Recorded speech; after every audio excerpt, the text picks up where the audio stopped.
வணக்கம் மக்களே. நம்ம கார்த்திக் கதையில ஜனவரி 7 என்ன நடக்க போகுது அப்படிங்கறத பத்தி தாங்க இந்த வீடியோல இப்ப நம்ம பார்க்க போறோம். இந்த வீடியோவுக்கு மறக்காம லைக் பண்ணிக்கோங்க. நீங்க லைக் பண்றதுதான் எங்களுக்கு அடுத்த வீடியோ போடுறதுக்கு ரொம்பவே இன்ட்ரெஸ்டிங்கா இருக்கும். சோ மறக்காம லைக் பண்ணிட்டு இந்த வீடியோவை பாருங்க. என்ன நடக்குது அப்படின்னு பாத்துக்கிட்டீங்கன்னா, நம்ம ஹீரோ ஈஸ்வரி எல்லாருமே வீட்டுக்கு வராங்க. அவங்க வந்ததும் ஈஸ்வரிக்கு சரியான குழப்பம். அப்ப ராஜா கேக்குறாரு, ஈஸ்வரி என்ன குழப்பம் அடைகிற? ஈஸ்வரி சொல்றாங்க, இல்லங்க, வீட்டுக்குள்ள இருந்த நகையதான் நம்ம கோவிலுக்கு எடுத்துட்டு போனோம். அங்க போனதோட அது போலி நகை அப்படின்னு சிவனாண்டி சொன்னான். சொன்னதோட அந்த நகைய செக் பண்ணி பார்த்தோம். செக் பண்ணி பார்த்தப்ப அந்த நகை போலி நகை அப்படின்னு தெரிஞ்சிச்சு. அதுக்கப்புறம் மறுபடி அந்த நகை எப்படி தங்கமா மாறுனுச்சு அப்படின்னு எனக்கு தெரியல. இதுக்கு பின்னாடி ஏதோ சதி இருக்கும் அப்படின்னு எனக்கு தோணுது. அதுக்கு ராஜா சொல்றாரு, ஈஸ்வரி, இதுக்கு பின்னாடி சதிதான் ஈஸ்வரி இருக்கு. உன்னை எப்படியாவது ஜீரோ ஆகணும் அப்படின்னு சில பேர் இந்த மாதிரி ஒரு காரியத்தை பண்ணிக்கிட்டு இருக்காங்க அப்படின்னு நேரா சந்திராவை பாக்குறாங்க. சந்திரா ஷாக் ஆகுறாங்க. ஆகா, இவர் எதுக்கு இப்ப நம்ம பக்கம் திரும்புறாரு? ஆகா, அக்கா கிட்ட கண்டிப்பா நம்மளை பத்தி ஏதாவது சொல்லி கொடுத்துருவாங்களோ அப்படின்னு.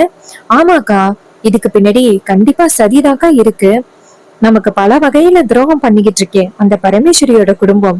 அவ குடும்பமா தான் இருக்கும். அவ பேரன்தான் இந்த வீட்டுக்குள்ள இருக்கானே, அவன் தான் இந்த மாதிரி எல்லாம் பண்ணிக்கிட்டு இருக்கான். ராஜா சொல்றாரு, ஏய் சந்திரா, தேவையில்லாம நீ மாப்பிள்ள மேல பழி போடாத. அப்படி மாப்பிள்ள இந்த குடும்பத்துக்கு ஏதாவது பண்ணணும் அப்படின்னு நினைச்சிருந்தா உண்மை தெரியறதுக்கு முன்னாடி இந்த குடும்பத்துக்கு எவ்வளவோ பண்ணிருப்பாரு. ஆனா அப்படியெல்லாம் எதுவுமே அவர் செஞ்சதே கிடையாது. மாறா இந்த வீட்டுக்கு நல்லதுதான் பண்ணியிருக்காரு. யாரால இந்த குடும்பத்துக்கு இவ்வளவு பிரச்சனைகள் நடந்துகிட்டு இருக்கு அப்படிங்கறது எங்களுக்கு தெரியும். அப்ப ஈஸ்வரி சொல்றாங்க, என்னங்க சொல்றீங்க, உங்களுக்கு தெரியுமா? ராஜா சொல்றாரு, ஆமாமா, இந்த வீட்டுக்குள்ள நடக்கிற பல குழப்பங்களுக்கு ஒரே ஒருத்தர் தான் காரணம். இதை கேட்டதும் வில்லி ஷாக் ஆகுறாங்க. ஐயோ, இவரு நம்ம பத்தி தான் அக்கா காரி கிட்ட சொல்ல போறாரு. இப்ப எப்படி தப்பிக்கிறது அப்படின்னு. அப்ப ஈஸ்வரி கேக்குறாங்க, சொல்லுங்க, யாருன்னு சொல்லுங்க, அவங்கள கண்டிப்பா நான் சும்மா விட மாட்டேன். அப்ப ராஜா சொல்றாரு, இங்க பாருமா, உனக்கு வார்த்தையால சொல்றதை விட ஆதாரத்தோட நிரூபிச்சாதான் நல்லது அப்படின்னு நேரா ஹீரோவை பார்த்து, மாப்பிள, இதான் மாப்பிள சரியான நேரம். இததான் ஈஸ்வரி கிட்ட நிரூபிக்கணும். நீங்க போயிட்டு அந்த ஆதாரத்தை எடுத்துட்டு வாங்க. வில்லி சொல்றாங்க, அக்கா, எனக்கு என்னமோ இது எனக்கு எதிரா நடக்க போற சதி மாதிரி தெரியுது. உன்னையும் என்னையும் பிரிக்கிறதுக்காக ஏதோ பிளான் பண்ணிட்டாங்க. அந்த பிளான தான் இப்ப சரி கட்ட போறாங்க. அக்கா, அவங்க எனக்கு எதிரா என்ன சொன்னாலும் நம்பாதக்கா. ராஜா சொல்றாரு, அம்மாடி, உன்னை பத்தி தான் இப்ப ஈஸ்வரி கிட்ட சொல்ல போறேன் அப்படின்னு சொன்னா. அப்படியெல்லாம் எதுவுமே சொல்லவே இல்லையே. அதுக்குள்ளயும் நீ ஏமா இப்படி பயப்படுற?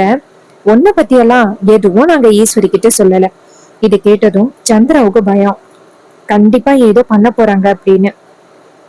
மயிலு சொல்றாரு, ஆமா சின்னத்த, நீங்க ஏன் பயப்படுறீங்க?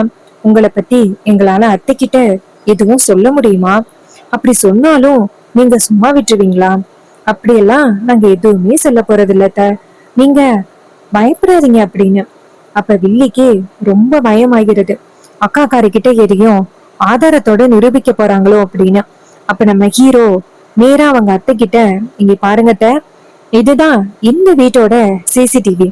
இது கேட்டதும் வில்லிக்கு ரொம்ப ஷாக்கு. ஆகா, இவன் சிசிடிவிய வச்சு என்ன பண்ண போறான்? அதான் நம்ம ஆஃப் பண்ணிட்டோமே, அவன் எப்படி கண்டுபிடிப்பான் அப்படின்னு. ஈஸ்வரிய சொல்றாங்க, இந்த சிசிடிவி நீ இந்த வீட்டுக்குள்ள ஃபிட் பண்ணது தானே, இப்ப எதுக்கு நீ இதை கொண்டாந்து காமிக்கிற? ஹீரோ சொல்றாரு, இங்க பாருங்க, இந்த வீட்டுக்குள்ள இருந்த நகை எப்படி காணாம போனுச்சு அப்படிங்கறத கண்டுபிடிக்கிறதுக்காக உள்ள சிசிடிவி தான். இந்த வீட்டுக்குள்ள நிறைய பொருட்கள் காணாம போயிருக்கு, உங்களுக்கு நல்லாவே தெரியும். ஏற்கனவே ஒரு போன் காணாம போனுச்சு. அதுக்கப்புறம் 50 லட்சம் ரூபாய் பணம் காணாம போனுச்சு. அது எல்லாத்தையும் யாரு பண்றா அப்படின்னு உங்களுக்கு சந்தேகம் இருந்துச்சு. அதனால இந்த வீட்டுக்குள்ள ஒரு சிசிடிவிய வைக்கணும் அப்படின்னு நீங்க சொன்னீங்க. அதே மாதிரி சிசிடிவியையும் வச்சாச்சு. சோ அந்த சிசிடிவிய வச்சுதான் வீட்டுக்குள்ள என்னெல்லாம் நடக்குது அப்படிங்கறத தெரிஞ்சுக்கலாம் அப்படின்னு நான் ஃபிட் பண்ணி வச்சேன். பட் இந்த சிசிடிவிய ஒருத்தவங்க ஆஃப் பண்ணிருக்காங்க. அவங்க இந்த வீட்டுக்குள்ள சதி பண்ணணும் அப்படிங்கறதுக்காக.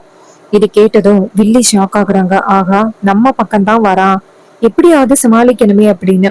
அப்ப வில்லி நேரா அவங்க அக்காவை பார்த்து, அக்கா, சுத்தமா மறந்துட்டான்க்கா, நேத்து நானாக்கா சிசிடிவிய ஆஃப் பண்ணேன்.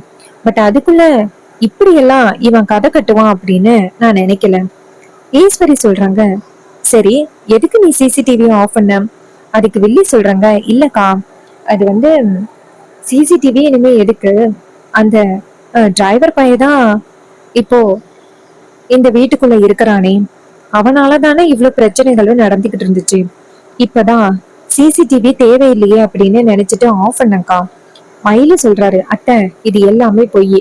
இவங்க சிசிடிவிய ஆஃப் பண்ணிட்டு வீட்டுக்குள்ள இருந்த சாமி ரூமுக்குள்ள இருந்த நகைகளை எடுத்து அவங்க புருஷன் கிட்ட கொண்டு போய் கொடுத்து மாத்தி வச்சிருக்காங்க. இதுதான் நடந்திருக்கு. இதை கேட்டதும் ஈஸ்வரி ஷாக் ஆகுறாங்க. வில்லி சொல்றாங்க, பாத்தியாக்கா, நான் அப்பவே சொன்னேன், உன்னையும் என்னையும் பிரிச்சு விடணும் அப்படிங்கறதுக்காக தான் இவங்க இப்படி ஒரு காரியத்தை பண்ணிக்கிட்டு இருக்காங்க. இது கேட்டதும் ஈஸ்வரி நேரா சந்திரா பார்த்து, சந்திரா, அந்த சிசிடிவி இந்த வீட்டுக்குள்ள எதுக்காக இருக்கு அப்படின்னு உனக்கு தெரியுமா தெரியாதா? சந்திரா சொல்றாங்க, அக்கா, எனக்கு புரியுதுக்கா, பட் அது தேவையில்லை அப்படின்னு ஆஃப் பண்ண. ஈஸ்வரி சொல்றாங்க, தேவையில்லை அப்படிங்கறத நீ எப்படி முடிவு பண்ண முடியும்? அந்த சிசிடிவிய வச்சுதான் இந்த வீட்டுக்குள்ள என்னெல்லாம் நடக்குது அப்படிங்கறத தெரிஞ்சுக்கணும் அப்படின்னு நினைச்சு அந்த சிசிடிவிய வைக்க சொன்ன. ஆனா நீ வந்துட்டு தேவையில்லாம அதை ஆஃப் பண்ணிருக்க. நீ இப்படி ஆஃப் பண்ணதுனாலதான் இப்ப ஓ மேல சந்தேகப்படுற மாதிரி ஆகிருச்சு. ஏண்டி இப்படி பண்ண? அப்ப சந்திரா சொல்றாங்க, அக்கா, சாரிக்கா, நான் ஏதோ தெரியாம பண்ணிட்டேன்க்கா, அதுக்காக நீ ஏன் மேல சந்தேகப்படாத. அதுக்கு ஈஸ்வரி சொல்றாங்க, நீ ஆஃப் பண்ணதுதான் எனக்கே இப்ப சந்தேகமா இருக்கு. எதுக்காக நடு ராத்திரியில போயிட்டு நீ சிசிடிவிய ஆஃப் பண்ணணும்? ஆஃப் பண்ண அந்த நேரத்துலதான் வீட்டுக்குள்ள இருந்த நகை மாறி போயிருக்கு. அப்ப சந்திரா, நீ அந்த சவனாண்டிக்கு எனக்கு தெரியாம ஹெல்ப் பண்றியா? இதை கேட்டதும் சந்திராவுக்கு ரொம்ப அதிர்ச்சி. ஆகா, அக்கா காரி கண்டுபிடிச்சிட்டாளே அப்படின்னு. இருந்தாலும் அக்கா காரி கிட்ட எப்படியாவது கேட்கணும் அப்படின்னு அவங்க அக்காவோட காலை பிடிச்சு, இல்லக்கா, நான் அப்படியெல்லாம் எதுவுமே பண்ணவே இல்லக்கா, நான் உன் தங்கச்சி, உனக்கு நான் துரோகம் பண்ணுவேனாக்கா? என்ன பத்தி யோசிச்சு பாருக்கா, நான் என்னைக்குமே உனக்கு துரோகம் பண்ண மாட்டேன். நீ என்னுடைய அக்கா, உன்னாலதான் நான் இன்னைக்கு இந்த அளவுக்கு இருக்கிறேன். அப்படி இல்லைன்னா நான் என்ன ஆகியிருப்பனோ? நீ எனக்கு அம்மா மாறிக்கா, நான் அப்படியெல்லாம் எதுவும் பண்ணல அப்படின்னு ராஜா சொல்றாரு.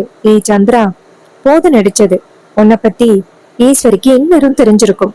அதுக்கு சந்திரா சொல்றாங்க, இல்ல, அக்காக்காரிக்கு என்னை பத்தி தெரியும், நான் இப்படி எல்லாம் பண்ண மாட்டேன் அப்படின்னு அக்காவுக்கு தெரியும். கண்டிப்பா அவ என்ன சந்தேகப்பட மாட்டா, சொல்லுக்கா அப்படின்ட்டு. ஈஸ்வரி அமைதியா இருக்காங்க. சந்திரா நேரா அவங்க அக்காவை பார்த்து, என்னக்கா, உனக்கு ஏன் மேல சந்தேகமா இருக்காக்கா?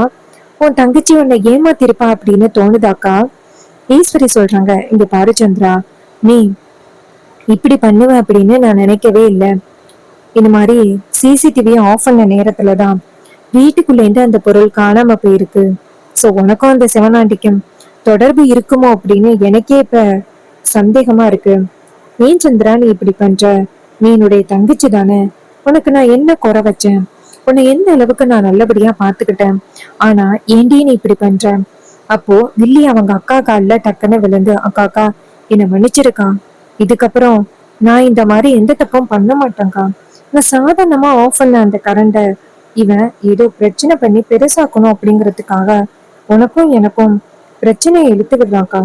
அக்கா, நான் என்னைக்குமே அப்படி பண்ண மாட்டேங்க்கா அப்படின்னு சொல்லிட்டு ரொம்ப காலில் விழுந்து கெஞ்சுறாங்க.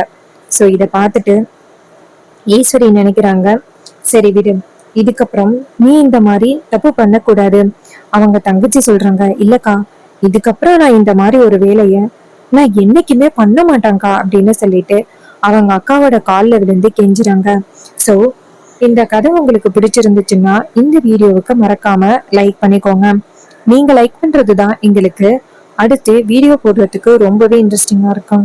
ஸோ மறக்காம லைக் பண்ணிட்டு இந்த வீடியோவை பாருங்க. இதே மாதிரி வேற ஏதாவது ஒரு கதையில பார்ப்போம். தேங்க்யூ ஃபார் வாட்சிங்.